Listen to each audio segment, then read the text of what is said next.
Varahi silks మన నెల్లూరులో September 25వ తారీఖున గొప్ప ప్రారంభం.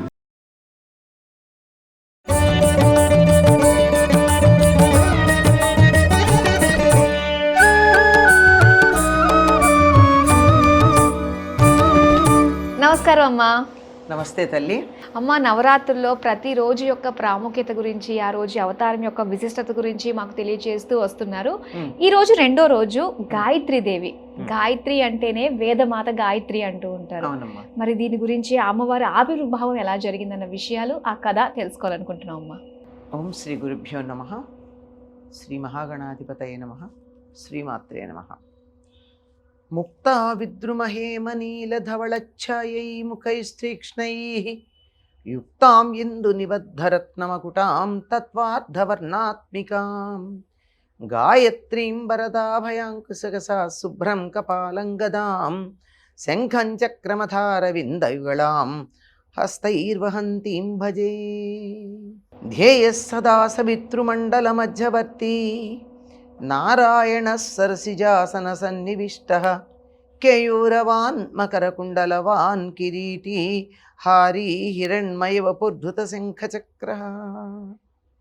ఇది నిత్యం సంధ్యోపాసన చేసేటటువంటి వారందరూ సంధ్యావందనంలో గాయత్రీదేవిని ఉద్దేశించి చెప్పేటటువంటి స్తోత్రం.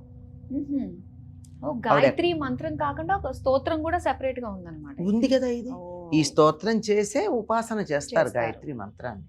గాయత్రి మంత్రం ఏదైనా ఒక మంత్రాన్ని ఉపాసన చేయడానికన్నా ముందు స్తోత్రం చేయాలి, దైవాన్ని ఆవాహన చేయాలి. ఇంకా కొన్నింటికైతే ముద్రలు మొదలైనటువంటివన్నీ ఉంటాయి, అంగన్యాస కరన్యాసాలు ఉంటాయి. ఇవన్నీ ఉన్నాక మాత్రమే మంత్రాన్ని అనుష్ఠానం చేయడానికి వీలవుతుందమ్మా. అంత ఉంటుంది. మంత్రం అంటే అలా ఉండేటటువంటిది కాదు. కనుక ఆ విధంగా గాయత్రి మంత్రాన్ని ఉపాసన చేసేటటువంటి వారందరూ స్తుతించేటటువంటి గాయత్రి. ధ్యేయ సదా సవితృమండల మధ్యవర్తి, ఎల్లప్పుడూ కూడా సూర్యమండల మధ్యలో ఉండేటటువంటిది ఆవిడ. అంటే మనందరికీ ప్రాణదాత్రి, జీవదాత్రి అయినటువంటి తల్లి గాయత్రీదేవి. ఈవిడ్ని గాతారం త్రాయతి ఇది గాయత్రి అన్నారు. పాడేటటువంటి వాళ్ళని రక్షిస్తుంది. ఎవరు పాడేవాళ్ళు, ఏం పాడేవాళ్ళు అంటే మనం నిరంతరం ఒక గాయత్రి మంత్రాన్ని పాడుతూనే ఉంటాం. మనకి తెలియదు, ఉచ్ఛ్వాస నిశ్వాసాల రూపంలో పాడుతూ ఉంటాం. అందులో ఉంటుంది. అలా నిరంతరం అలా ఉండి ఆ ఉచ్ఛ్వాస నిశ్వాసాలలో ఉండే ఓంకారాన్ని ఎవరైతే నిరంతరం ధ్యానం చేస్తూ ఉంటారో వాళ్ళని రక్షిస్తూ ఉంటుంది అని చెప్తారు. నగాయత్ర్య పరమం మంత్రం అని చెప్పబడింది. గాయత్రిని దాటి మించినటువంటి మంత్రం మరొకట్లేదు. నమాతు పరదైవతం అని. తల్లిని మించిన దైవం కానీ గాయత్రిని మించినటువంటి మంత్రం కానీ లేదు. అన్ని మంత్రాలలోకి ఉత్తమోత్తమైనటువంటిది, శ్రేష్టమైనటువంటిది గాయత్రి మంత్రం. ఈ గాయత్రి మంత్రంలో ప్రత్యేకంగా ఆ మంత్రం అయితే అది ఉంది. ఆ గాయత్రి మంత్రంలో ప్రత్యేకంగా ఒక దేవుడి పేరే ఉండదమ్మా. అన్ని బీజాక్షరాలన్నీ ఉంటాయి, 24 బీజాక్షరాలు ఉంటాయి. వాటితో పాటుగా చివరికి మా బుద్ధులను ప్రచోదన చేయు అని ఉంటుంది. ధియో యో న ప్రచోదయాత్ అంటే మా బుద్ధులు సరైనటువంటి మార్గంలో వెళ్ళేట్టుగా చూడమనే ఉంటుంది.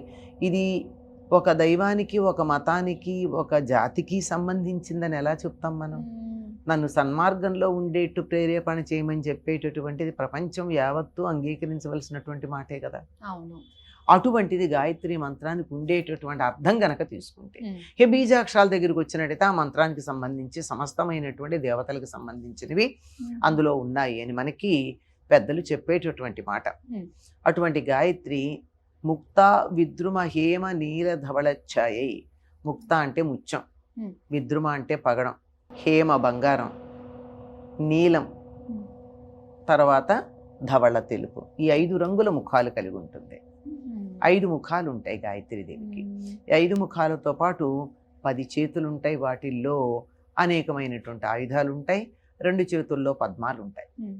శంఖము, చక్రము, గద మొదలైనటువంటి కశ అంటే చరణాకోలు, ఇలాంటివి, అంకుశము, ఇవన్నీ అమ్మవారి యొక్క ఆయుధాలు. వీటన్నిటి యొక్క ప్రయోజనం కూడా ప్రత్యేకంగా ఉంది. ఆయుధాలన్నిటి యొక్క ప్రయోజనం చాలా విస్తృతంగా ఉన్నది. దీంతో పాటుగా ఆవిడ బుద్ధులను ప్రచోదన చేస్తుంది. తర్వాత ఆభరణాలు కూడా ఉన్నాయి, కేయూరాలు, అంగదాలు, కిరీటం. ఆ కిరీటంలో చంద్రవంక ఉంటుంది. ఇందు నిబద్ధరత్న మకుటాం అని చంద్రుడితో చక్కగా కూర్చబడినటువంటి మంచి రత్నాలతో చేసినటువంటి మకుటం కలిగినటువంటి తల్లి. అటువంటి ఈ తల్లిని ఎవరైతే ధ్యానం చేస్తారో వారికి మంచి బుద్ధి ఉంటుంది. బుద్ధి అంటే మనకున్నటువంటి పరిజ్ఞానం ఏదైతే ఉందో, మనం సంపాదించినటువంటి అనేక విషయాల సేకరణ ఏదైతే ఉందో దానిలో మనకు ఉపయోగపడేది ఏమిటి అన్న దాన్ని విడదీసి చెప్పగలిగినటువంటి నేర్పరితనం. ఇది పనికొస్తుంది, ఇది పనికిరాదు అని చెప్పే ఉంటాయి కదా, అలాంటి వాటన్నిటినీ చెప్పగలిగినటువంటి నేర్పరితనం అక్కడ లభ్యమవుతుంది. అటువంటి తల్లి గాయత్రి. ఈవిని వేదమాత అంటారు. వేదాధ్యయనం చేయడానికి కూడా గాయత్రి మంత్రం ఉపాసన ఉంటే తప్ప వేదాధ్యయనం చేయడానికి అవకాశం కూడా ఉండదు. ఎవరైతే గాయత్రిని ఉపాసన చేస్తారో వారికి అన్ని రకాలైనటువంటి విద్యలు వస్తాయి. అందులో వేద విద్య కూడా సులభంగా వస్తుంది. సమస్తమైనటువంటి జ్ఞానము తనలో నిక్షిప్తం చేసుకున్నటువంటిది వేదం. ఇప్పుడు మీరు ఏదైనా ఒక విషయం చెప్పండి, ఆ విషయం అంతా కూడా వేదంలో ఉంది మనకి. అంటే దానికి అర్థం తెలుసుకోవడం, చెప్పడం చేతకాకపోవడం వల్ల దూరంగా ఉంటున్నామే కానీ గనక అర్థం తెలుసుకున్నట్టయితే, వేదాలకు అర్థం తెలిసిన వాళ్ళు ఎంతమంది? పట్టుమని చదవడానికే చాలా కాలం పడుతోంది, స్వరాలు తేడా లేకుండా. దానికి అర్థం తెలిసినటువంటి వాళ్ళు ఎక్కడో అందులో అందరికీ అన్నీ తెలియవు. అంటే చదివిన వాళ్ళందరికీ అర్థం తెలుస్తుందని లేదంటారా? లేదమ్మా, ఊరికే పైన ఎక్కడ విడదీయాలో వరకే మాత్రమే వస్తుంది. పూర్తిగా దానికి వేదానికి ఒక మంత్రం ఉందంటే ఒక మంత్రానికి అర్థం కొన్ని రోజుల పాటు చెప్పుకుంటే కానీ పూర్తిగా రాదు. అన్ని విశేషాలు ఉంటాయి. అట్లాంటివన్నీ పూర్తిగా తెలిసిన వాళ్ళు ఎవరు ఉంటారు? ఒక్కొక్కళ్ళు ఒక్కొక్క వేదంలో ఒక్కొక్క శాఖలో ప్రావీణ్యం సంపాదించుకుంటారు అంతే. సమగ్రంగా అందరికీ రావడం అన్నది చాలా కష్టం. ఎక్కడో మేధావులు, వ్యాస మహర్షి లాంటి వాడికి అవకాశం ఉందేమో, సామాన్యులకు కాదు. అటువంటి వేదమునకు తల్లి అయినటువంటిది గాయత్రీదేవి. గాయత్రి. ఆ గాయత్రి మాత సావిత్రి, గాయత్రి, సరస్వతి అనే 3 రూపాల్లో ఉదయం, మధ్యాహ్నం, సాయంకాలం జీవులందరినీ అనుగ్రహిస్తూ ఉంటుంది. గాయత్రి మంత్రానికి త్రిపద షట్కుక్షి అని చెప్తారు. అంటే 3 పాదాలే ఉంటాయి. ఒక్కొక్క పాదంలో 6 అక్షరాలు ఉంటాయి. ఇది 24 అక్షరాలతోనే ఉంటుంది. కానీ సన్యాసులు చదివేటటువంటి గాయత్రికి 36 అక్షరాలు ఉంటాయి. వాళ్ళు ఉదయ సంధ్య, మధ్యాహ్న సంధ్య, సాయం సంధ్య, ఈ 3 కదా మానవులు మనం చేసేది. మా గృహస్థులు. సన్యాసులైతే రాత్రిపూట ఉండేటటువంటి నిశీధి సంధ్య, అర్ధరాత్రిలో ఉండే సంధ్యాకాలంలో కూడా జపం చేస్తారు. అట్లా అయితేనే వాళ్ళు సన్యాసులు అవుతారు. వాళ్ళు ఈ 32 అక్షరాలు ఉన్నటువంటి గాయత్రిని చదువుతారు. అందుకే తర్పణాలు గాయత్రి సూర్యుడికి ఇచ్చేప్పుడు 4 ఇస్తారు. గాయత్రీం తర్పయామి, సావిత్రీం తర్పయామి, సరస్వతీం తర్పయామి, నిమృజీం తర్పయామి అని చెప్పి 4 తర్పణాలు ఇస్తారు. గాయత్రికి ఇస్తున్నాం అంటే ఎవరికి ఇస్తున్నాం? సూర్యుడికి. ధ్యేయ సదా సవితృమండల మధ్యవర్తి అన్నారు కదా, సవితృమండల మధ్యంలో ఉంటుంది కదా, కనుక అక్కడ ఉండేటటువంటి దానికి తర్పణం ఇచ్చేటప్పుడు ఈ 4 పేర్లతోనూ ఇస్తాం. మనకి తర్పణం అయితే ఇస్తాం కానీ 3 పాదాలు ఉన్నటువంటి గాయత్రిని గృహస్థులైనటువంటి వాడు చెప్పుకుంటారు. అయితే ఏమో ఇప్పుడు గాయత్రి చాలా మంది చేస్తూ ఉంటారు కదా, ముఖ్యంగా ఆడవాళ్ళు గాయత్రి మంత్రాన్ని జపించకూడదు అంటారు. ఇది ఎంతవరకు నిజం మరి? అంటే ఒకప్పుడు స్త్రీలు కూడా యజ్ఞోపీతం ధరించేవారు, వారికి కూడా ఉపనయనం జరిగేది, వారు కూడా సంధ్యావందనం చేసేవారు. అయితే తర్వాతి కాలంలో అనేక కారణాలుగా అది స్త్రీలకి దూరం అయిపోయింది. ప్రాచీన గ్రంథాలు చదివినట్టయితే మనకి తెలుస్తూ ఉంటుంది అట్లా చేస్తారని. అయితే ఈ సంధ్యావందనం చేసేటటువంటి సమయంలో అంతులేనటువంటి శక్తి శరీరంలో ప్రవేశిస్తుంది సౌరమండలం నుంచి. ఆ శక్తిని స్త్రీలు అన్ని సమయాల్లోనూ తట్టుకోలేరు. ప్రత్యేకంగా కొన్ని సమయాలు ఉంటాయి కదమ్మా ప్రతి నెల, అటువంటి సమయంలో తట్టుకోలేరు. కనుక అప్పుడు మానేయాలి. అప్పుడు మానేసి తర్వాత నుంచి 5 రోజుల తర్వాత చేసుకోవచ్చు. చేసుకునేవారు పూర్వకాలంలో. ఇప్పుడైతే అది కాలగర్భంలో కలిసిపోయింది. మళ్ళీ ఏ పీఠాధిపతులు పెద్దలు మొదలుపెట్టి అందరూ చేసుకోవచ్చు, వీరికి కూడా గాయత్రి చేసుకునే అధికారం ఉంది గనక సంధ్యావందనం చేయవచ్చు అని పెద్దలు చెప్పాల్సి ఉంది.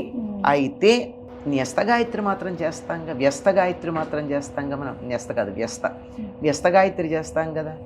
అంటే ఒక గాయత్రి మంత్రం ఒక్కటి చెప్తాం కదా మనం. అవును, ఎందుకు చెప్పాం? నివేదన పెడతాం కదా. నివేదన పెట్టేటప్పుడు గాయత్రి మంత్రం చెప్పే నివేదన పెడుతూ ఉంటాం. అంటే నోటితో అంటూనే ఉన్నాం, కాకపోతే దానికి ముందు చేయవలసిన అంగన్యాస కరన్యాసాధికాలు చెయ్యట్లేదు, అవన్నీ చెయ్యట్లా. కనుక స్త్రీలు ఇంతవరకు గాయత్రిని చెప్పవచ్చు, కానీ సంధ్యావందనం ఇంకా మనకు అధికారం ఏ పీఠాధిపతిలో పర్వాలేదు, కాలగర్భంలో కలిసిపోయింది, మళ్ళీ మొదలు పెడదామని చెప్పి మొదలు పెట్టవచ్చు. స్వామి దయానంద సరస్వతి మొదలైనటువంటి వాళ్ళు ప్రారంభం చేశారు ఆర్య సమాజంలో. స్త్రీలకు కూడా ఉపనయనం చేయడం, యజ్ఞోపవీతం వేయడం, తర్వాత వాళ్ళు కూడా గాయత్రి సంధ్యావందనం చేయడం అన్నది. కానీ అది ఎక్కువ కాలం కొనసాగలేదు. అంటే ఎక్కువ కాలం కాదు, ఎక్కువ మందిలోకి వ్యాప్తి చెందల. ఇప్పటికీ ఆర్య సమాజంలో ఉన్న వాళ్ళు ఆడవాళ్ళకు కూడా యజ్ఞోపవీతం ఉంటుంది. అయితే జ్ఞానానికి, విద్యకి, వేదాలకి ప్రతీక మరి గాయత్రీదేవి అమ్మవారు. మరి ఈ రోజు అందరూ కూడా అమ్మవారిని ఏ విధంగా ఆరాధించుకుని అమ్మవారికి ఎలాంటి నైవేద్యాలు సమర్పిస్తే? అమ్మ ఇవన్నీ చక్కగా చెప్పాను కదా, అమ్మవారిని చక్కగా గాయత్రి అధ్యయ సదా సవిత్రమండల మధ్యవర్తి అని ముక్తా విద్రమహేమనచ్చాయే ఇలాంటి స్తోత్రాలు చదువుకోవచ్చు. గాయత్రి స్థుతులు ఇంకా ఉన్నాయి, గాయత్రికి అష్టోత్తరం ఉంది, ఇవన్నీ చదువుకోవచ్చు. చక్కగా ఆమెకు కూడా అన్ని రకాల స్తోత్రాలు చేయొచ్చు. గాయత్రి అనేటటువంటిది లలితా సహస్రనామంలో అమ్మవారి నామం కూడా ఒకటి ఉంది కనుక లలిత చదువుకుంటే అందరు దేవతలు వచ్చినట్టే. కనుక ఆవిడని చక్కగా ఆరాధించుకోవచ్చు. అందరూ వ్యస్త గాయత్రి మంత్రాన్ని తప్పనిసరిగా చేసుకోవచ్చు, అందరూ చేసుకోవచ్చు. ఏ నైవేద్యం అన్నా అమ్మవారికి మనస్ఫూర్తిగా ఇవ్వండి అమ్మా. అన్ని నైవేద్యాలు మనకి లలితా సహస్రనామ సహస్రంలో ఇన్ని రకాల నైవేద్యాలు మొదలు పెట్టారమ్మా. అందులో చెప్తుంది ముద్గౌదనాసక్తి చిత్త, స్నిగ్ధోదన ప్రియ, పాయసాన్న ప్రియ, దధ్యోదన అని, గుడాన్న ప్రీత మానస, హరిద్రాన్నైకరసిగా, తర్వాత చెప్పేది సర్వోదన ప్రీత చిత్త. మరి అన్ని ఉన్నప్పుడు ఒకటే ఎలా పెడతాం? అన్నీ పెడతాం అంతే. చాలా సంతోషం అమ్మా. గాయత్రి మాత యొక్క ఆవిర్భావం గురించి ఎన్నో విషయాలు మాతో పంచుకున్నందుకు ధన్యవాదాలు. సర్వమంగళ మాంగళ్యే శివే సర్వార్థ సాధికే శరణ్యే త్రయంబకే గౌరీ నారాయణి నమోస్తుతే.